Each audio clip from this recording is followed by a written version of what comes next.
بسم اللہ الرحمن الرحیم. سامعین عالی وقار، آج ہم سورہ غافر کا دوسرا نام سورہ مومن بھی ہے. غافر اس لیے کہتے ہیں کہ اس کی ابتدائی آیت میں اللہ تعالیٰ کی صفت غفور اور غفار اور غافر جو ہے بخشنے والا، گناہگاروں کو بخشنے والا، پاپیوں کو بخشنے والا، اسی نام کی مناسبت سے اس کا نام سورہ غافر یا اس کے ابتدا میں آل فرعون کے ایک مومن کا ذکر کیا گیا ہے، اس وجہ سے اس کا نام رکھا گیا سورۃ المومن، یعنی وہ سورت جس میں آل فرعون کے مومن کا تذکرہ خیر ہے.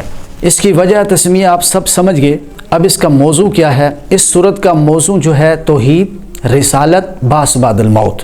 جو ہر مکی سورت کا موضوع ہے وہ اس سورت کا موضوع ہے. اس کی اپنے سے ماقبل جو سورت ہے سورہ زمر، اس کے ساتھ یہی مناسبت ہے کہ سورہ زمر کا خاتمہ اور اس سورت کا آغاز آپس میں ملتا ہے. اس سورت کے اندر توحید پر زیادہ زور دیا گیا ہے اور آل فرعون کے ایک مومن کا ذکر کیا گیا ہے جس نے یہ کہا تھا کہ تم ایسے شخص کو قتل کرنے کے در پہ ہو جو کہتا ہے کہ اللہ میرا رب ہے یا رب میرا اللہ ہے. چونکہ آل فرعون کا جو مومن تھا جس نے موسیٰ علیہ السلام کی جان بچانے کے لیے حمایت پیغمبر وقت جو ہے اس کے لیے سیدنا صدیق اکبر کا کردار ادا کیا تھا، چونکہ سب سے اچھا انسان تو وہی ہوتا ہے جو اپنے وقت کے پیغمبر کی حمایت میں کھڑا ہو جاتا ہے.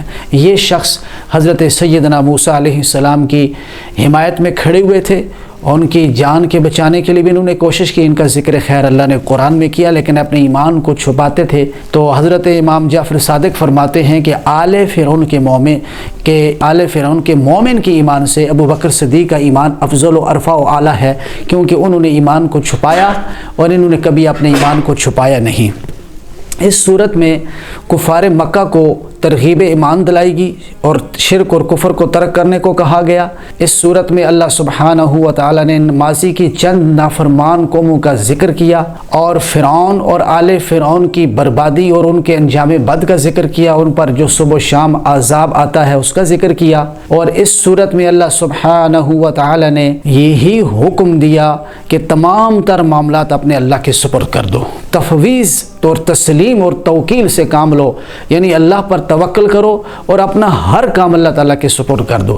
اس صورت میں یہ بھی اللہ تعالیٰ نے بیان فرمایا کہ اللہ نے سارے نبیوں کا قصہ نبی علیہ الصلوۃ والسلام پر بیان نہیں فرمایا، بعض انبیاء کا قصہ بیان فرمایا اور بعض انبیاء کا قصہ نہیں بیان فرمایا. اور اس صورت میں اللہ سبحانہ و تعالیٰ نے اپنی شان الوہیت اور شان ربوبیت کو کھل کر بیان فرمایا اور ساتھ یہ بھی بیان فرمایا کہ جو شخص اللہ سبحانہ و تعالیٰ کے عذاب کی نشانیوں کو یا عذاب کو دیکھ لے گا اس کے بعد وہ ایمان لائے گا تو اس کا ایمان قابل قبول نہیں.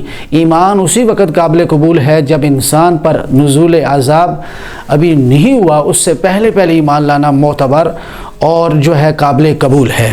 اس صورت کی فضیلت یہ ہے کہ جو شخص سورہ المومن کی ابتدائی آیت الیہ المصیر تک اور آیت الکرسی کے ساتھ پڑھے گا، اللہ تعالیٰ اس کو صبح سے لے کر شام تک محفوظ رکھے گا. اگر کوئی شام کو پڑھے گا اللہ تعالیٰ اس کو صبح تک محفوظ رکھے گا. اللہ تبارک و تعالیٰ سے دعا ہے ہمیں قرآن کے نور سے ہماری زندگیوں کو منور فرما دے. ہماری دعوت فہم قرآن ہے اور دعوت عمل قرآن ہے. آئیے قرآن کو پڑھتے ہیں اچھی طرح اس کو سمجھتے ہیں اور اس پہ عمل کرتے ہیں. قرآن کو سمجھنا اور قرآن پہ عمل کرنا یہ بڑی سعادت کی بات ہے. دیکھتے رہیے SSTV. وما توفیقی الا باللہ.